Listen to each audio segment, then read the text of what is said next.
COUNTIF. This is the function where you are going to count cells with specific criteria or with specific data. So we have here an example. For example, we have here a list of students with different gender, and we are only asked to look or to count how many are females in the list. So all you need to do is to have the syntax.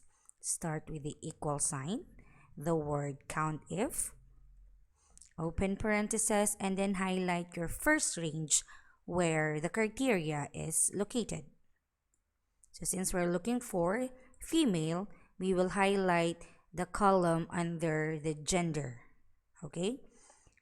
Comma, do not forget the comma, quotation, and then the word that we're looking for is female.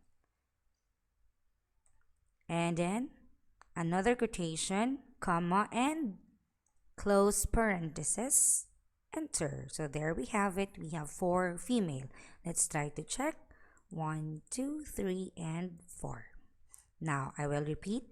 Equal sign, the word COUNTIF, open parenthesis, highlight the column where your criteria is found, comma, quotation, the word or the criteria that you're looking for, and then close parenthesis, enter. So there you have it, the total number of male and female in our list.